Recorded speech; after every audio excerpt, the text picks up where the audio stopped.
to separate the men from the boys. Soon percent as soon man. Arise!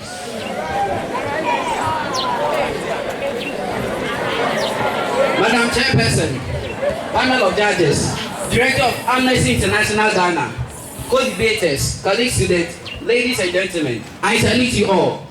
The motion before the House is that the death penalty is a human right violation and must be abolished. I am Master Tedegas Devesenyo, a student of the great Presbyterian Senior High School, and I rise strongly and boldly to defend this very motion. I believe that a motion of this sort needs explanation of certain keywords for clarity of speech.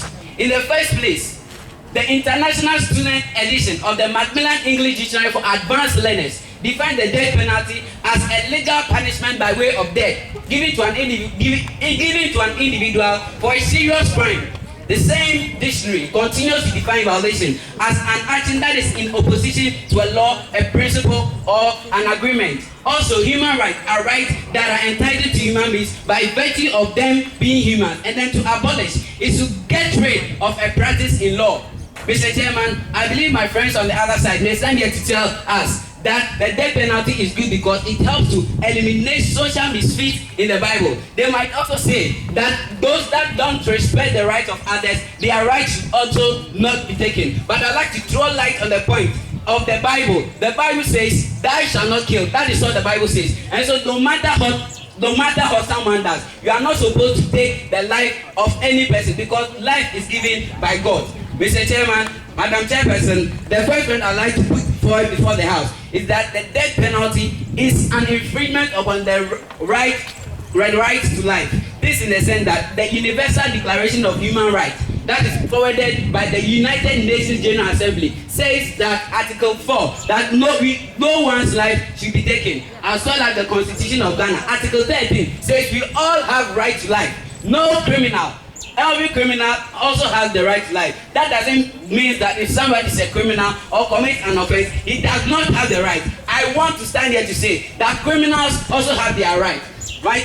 Madam Chairperson, the next point I would like to put forward before the House is that the death penalty is discriminatory in its application, in the sense that the wealthy and the rich are disadvantaged. The wealthy and the rich are advantaged, while the poor and the weak are disadvantaged. Poor people are not able to afford money to bribe judges and then to bribe lawyers to talk for them to win.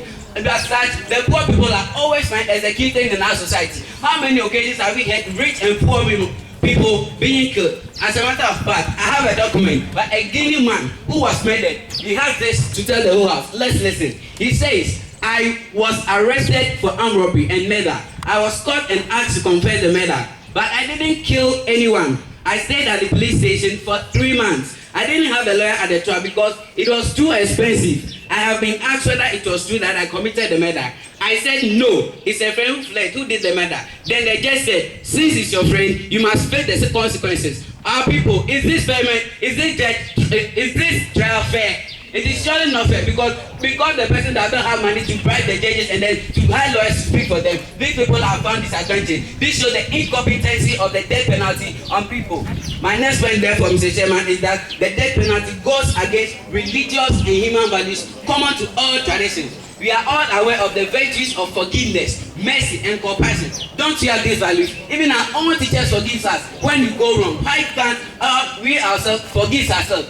Excuse me to use harsh words. Even in the animal kingdom, when one bird or one animal offend the other, the person is not executed. Why then we human beings with a higher sense of order should be executing our fellow human beings because they committed the crime? It is clearly impossible, and this shows that the death penalty is very bad and they should be abolished in law. Mr. Chairman, the next one I'd like to put forward before the House is that the death penalty is a cruel and inhuman treatment. It is a very bad treatment for someone to be killed just because the person committed the crime. This is not heard anywhere. As a matter of fact, listen, my friend, look at this picture. Will you be happy this was your father? Look at it, audience. Is this good? Look at this. Mr. Chairman, you see people being hanged as if they are animals. How would you feel if this was your child? How would you feel if this was your father or this was your mother? Would you be happy with this? They are human beings, just like you. They have blood in us. Mr. Chairman, this shows that the death penalty must be abolished in law and in practice. The next point I'd like to put forward before the House is that the death penalty is a collective punishment. Why? If I go and commit a crime, I'll be executed. Yes, I've been punished. Is that not so? How of my children? How of my wife?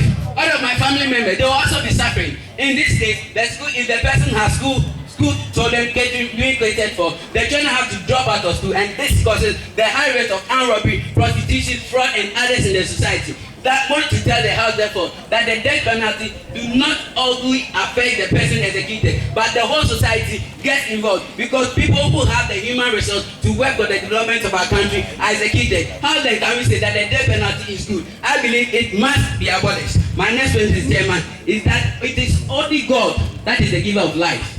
Whose life here belongs to a judge? Your life does not belong to a judge. How then does the judge have the right by law to pronounce death on you? Life is given by God, and if a life should be taken, it shouldn't be anyone but by God. Your mother has to take your life.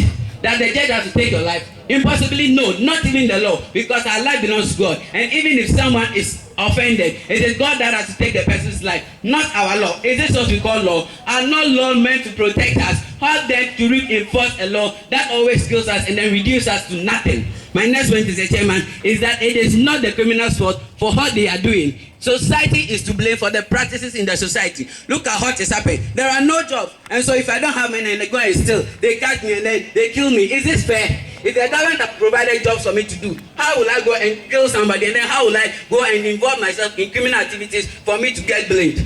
And I'm chairperson, the panel of judges, co-debaters, colleague students, ladies and gentlemen, in view of this cogent, salient, indisputable, unsurmountable argument I've made, I see no reason why all and sundry should not vote in favor of the motion. Thank you.